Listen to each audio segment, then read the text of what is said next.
Hello there, welcome to Theobodium, and welcome to a review of Call of Duty Black Ops Cold War Zombies.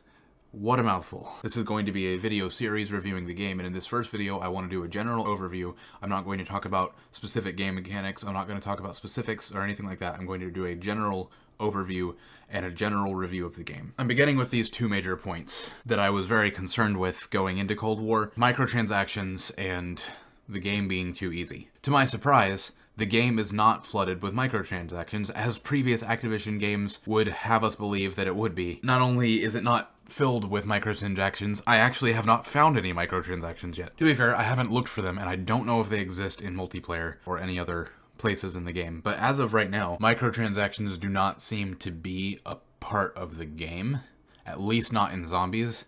And that is such a relief. This game is not dependent on microtransactions at all. You do not, that I can most definitely say, even if they're there and I just haven't realized they're there, you do not have to have them to progress in this game, either progression-wise or cosmetic-wise. You do not need microtransactions. With going into Cold War, with all the things that the trailer advertised, with different items shooting out of zombies as they died, score streaks being introduced, a continuation of super abilities from Black Ops 4 and Black Ops 3, whatever they were going to do with the Pack-a-Punch machine. They had as a very big problem in Black Ops 4. If you haven't played Black Ops 4, then you don't know about this, but if you have, then of course you probably know that Black Ops 4 had a major problem with just being 100% Wonder Weapon dependent. Every single map, half the time the only map anyone cared about using was Wonder Weapons, because no offense, but they were one of the only fun guns to use in Call of Duty Black Ops 4. From my personal opinion, this is a matter of opinion and also your skill level at the game, but this game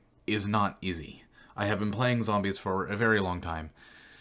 This game is more difficult than Black Ops 4 Zombies. I can definitively say that. It's more difficult than Black Ops 3 Zombies. I don't know if I would call it as difficult as the originals like Black Ops 2, Black Ops 1, World at War. Definitely not World at War. But it's challenging. I can say that for my own skill level, of course. Yet again, that depends upon your skill level and what your opinion of what challenging is. So keep in mind that I've only played this game for probably around 15 hours total so far. This is pretty much first impressions. Like, I know a decent amount about the game, but the game's only been out for less than a week. As of me recording this, it's only been out for 6 days, and I didn't even play it on the first day because I was watching the final Unis Honest live stream. So understand that this is pretty much first impressions. Something that brings a big challenge to this game is the struggle to keep up with zombie power, I guess is what the best way I can call it. By that I mean their health numbers and strength. Yeah, no, they did say that in the trailer, that their strength increases. I didn't even consider that until just now. Their strength actually increases as the round does, meaning like they hit you harder as rounds go on, and I never thought about that before. This game incentivizes you to constantly spend points, and I think this is also a point of balance, as well as it is a point of challenge. Whereas in previous zombie games, even in the originals, although they were very good games, I don't know if you could consider it a problem or just something that was fun to you about the game. It's just a matter of opinion.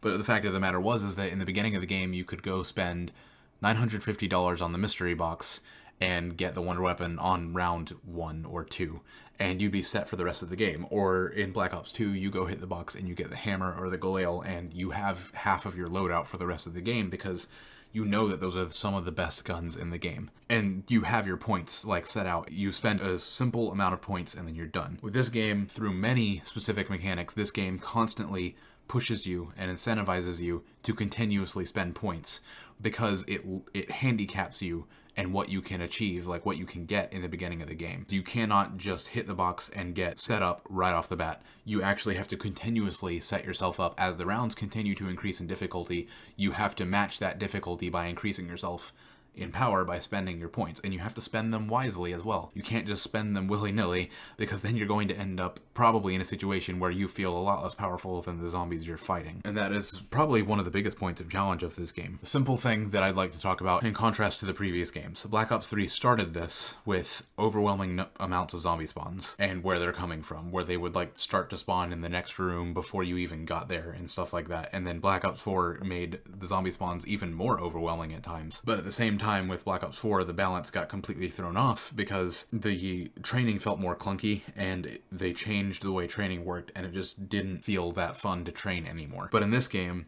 they have, I think personally, an even more overwhelming amount of zombie spawns. However, they do not spawn ridiculously in the room that you're currently running towards. They spawn very quickly in the room that you're running towards once you get there, but there will not be a room full of zombies in a room that you're going to unless someone was in there before you and caused zombies to spawn there first. But there is an overwhelming amount of zombie spawns in this game, especially as the rounds continue to get higher. No matter where you look, there's nowhere you can really put your back to. There's very few places where you can ever feel secure with your back to something, and it is a very large and overwhelming amount of zombie spawning. However, on the flip side of that, training zombies feels very smooth.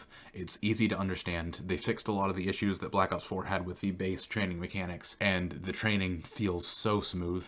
It feels like you can slip through a lot of gaps that you should be able to slip through pretty much any time that I've been playing this game so far, and I've gotten stuck in a corner.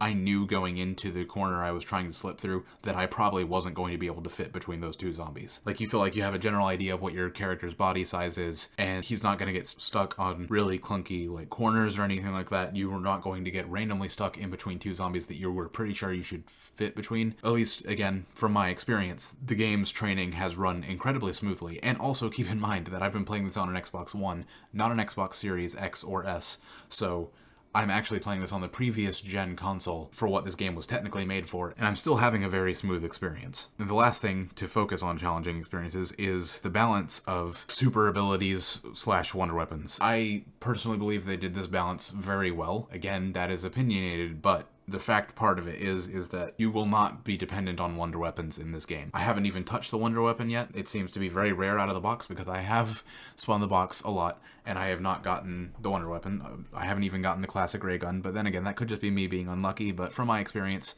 the wonder weapons are not exceptionally abundant. I believe there's a way you can get your entire team to have access to the wonder weapon anyways, but I don't know how good the wonder weapon is on this map. Regardless of that, that's not the only point of this balance, because I've had a plenty fun time playing without a wonder weapon. This game, playing without it for the past 15 hours that I've played this game, has not left me wanting a wonder weapon, which makes me very happy, because that's the only thing I felt half the time I played Black Ops 4 is I need a wonder weapon to do this.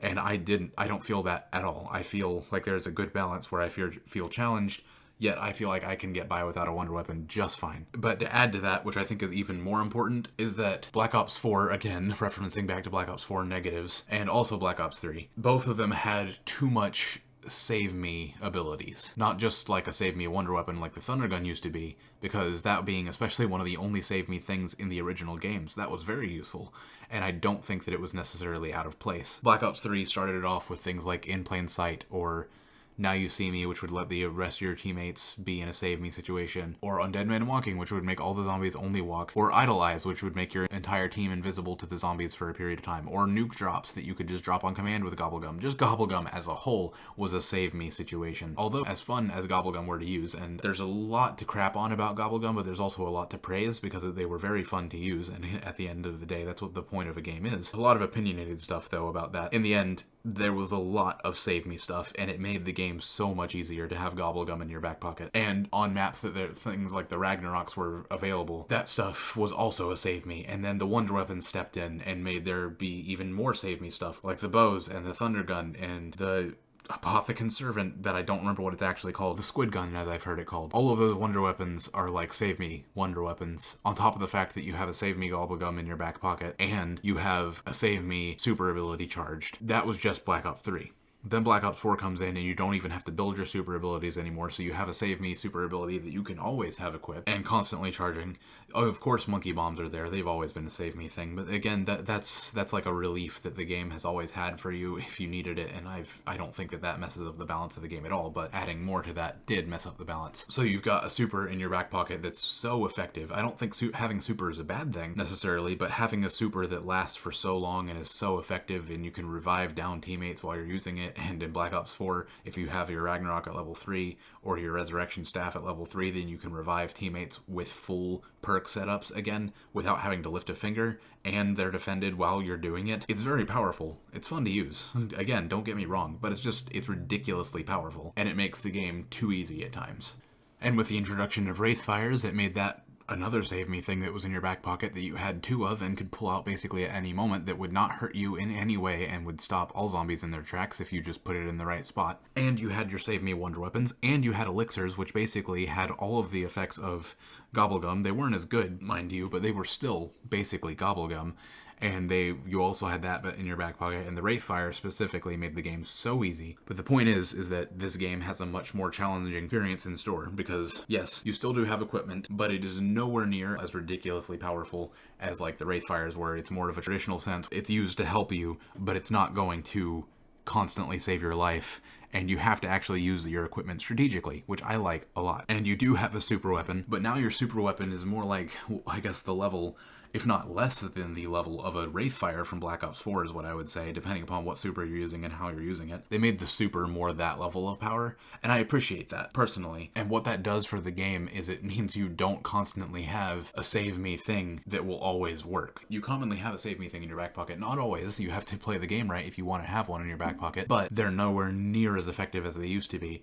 And not in the sense that they're useless. They're definitely useful, but you have to actually use them correctly. And I personally, again, enjoy that because it's a situation that rewards skill. I'm not saying all of them are perfectly balanced like that, but the point is, when it comes to equipment, supers, and Wonder Weapon dependency, which as far as I can tell, there is no Wonder Weapon dependency in this game, it's so much more balanced. And I don't know if I mentioned this yet, but there is no gobblegum, no elixirs. That stuff is completely gone. So I mentioned this a second ago, but now shifting focus to balance, I'm going to quickly mention it again and provide a single example so that you know what I mean when I'm talking about continuous spending incentives for your points and the struggle to keep up with zombies and stuff like that. I think a perfect example of this, without going too much into detail, is the fact that each time you buy a perk, depending upon how many perks you have, that determines the price of your next perk. All of the perks have the same price, technically, but the more perks you have, the more your next perk costs. That adds balance because you can get more perks, and in fact, there's no longer a 4-perk limit. You can get all 6 perks on the map, but in order to do that, you have to continuously spend more and more points. In early rounds, you might buy 1 perk, but there's no way you're going to try and fork over the money for 2 because the price continuously increases with each perk that you get.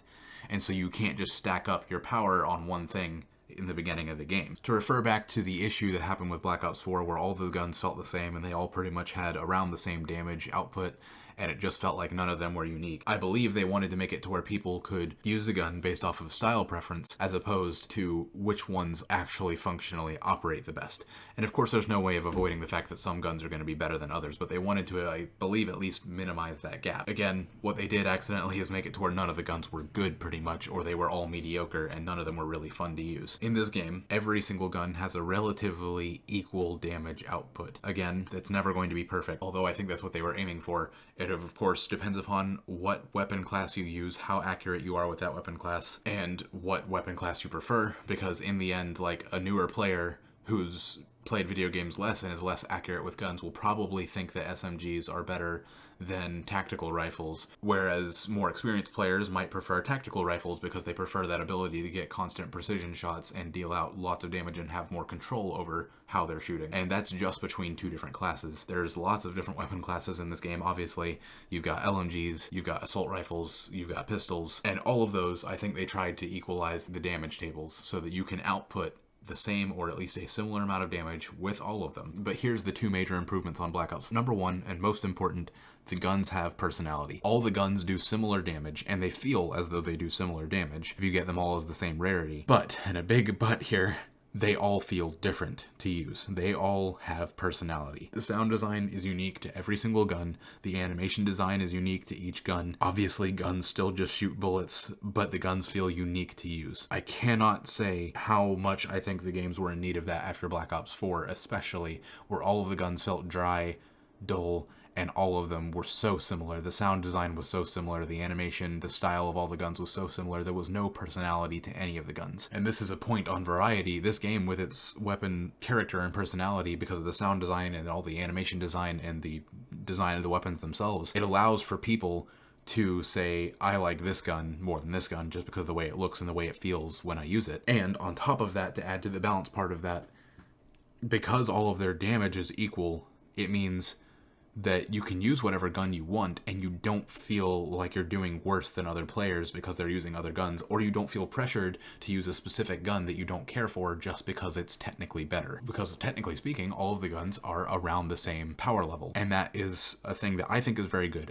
It allows for people to enjoy more of a stylistic perspective on the game as opposed to only going for what's optimal, because everything can be optimal.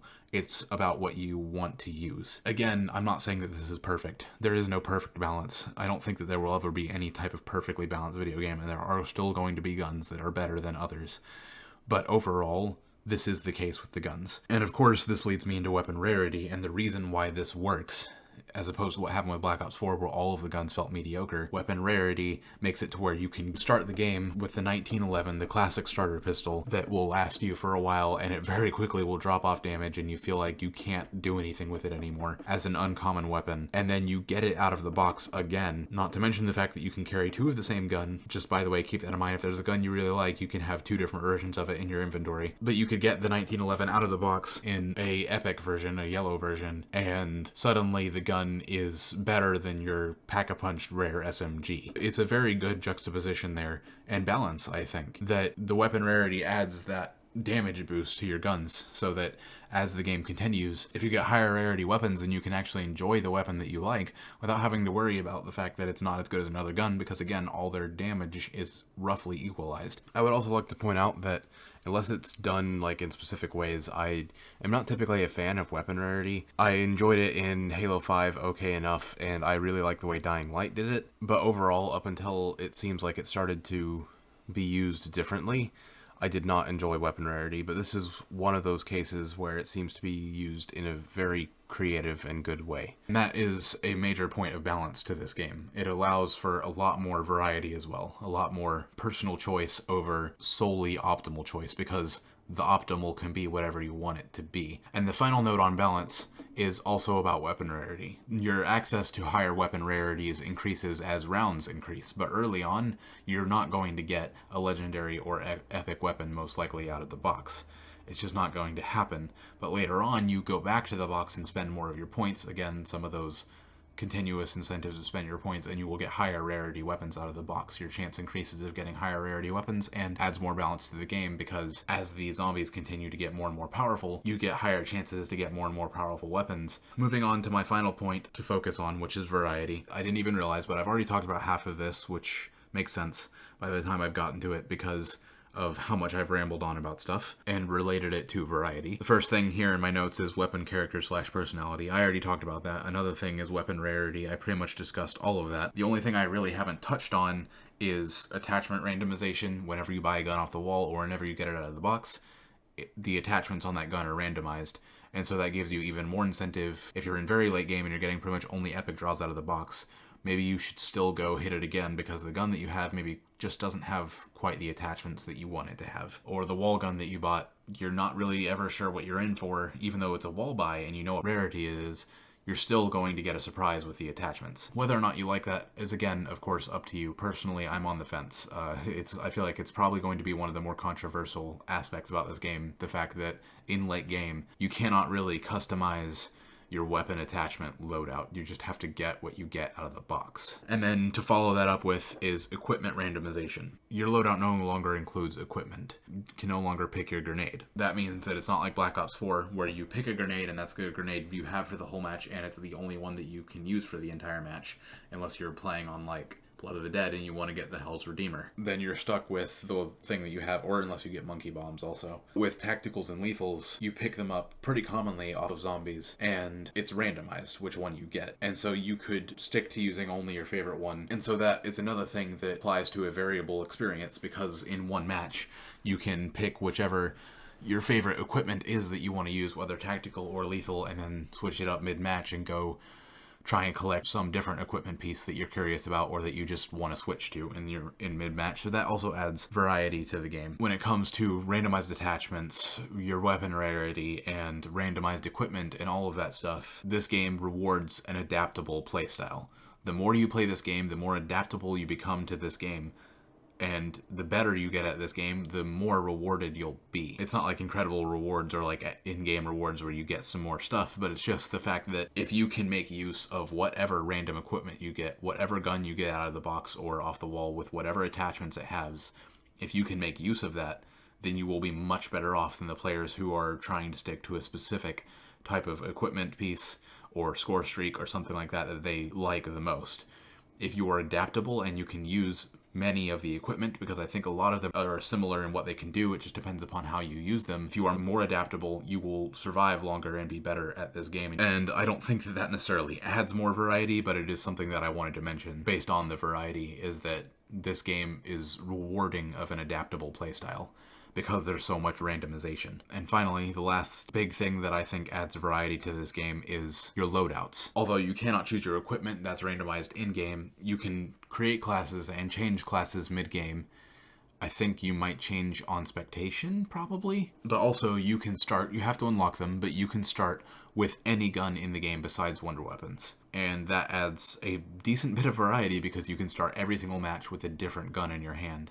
There's a lot to say about this game. So with a more in-depth breakdown of the very specific mechanics and none of this like general overview stuff, that's going to be broken down into 2 parts over the course of the next 2 videos.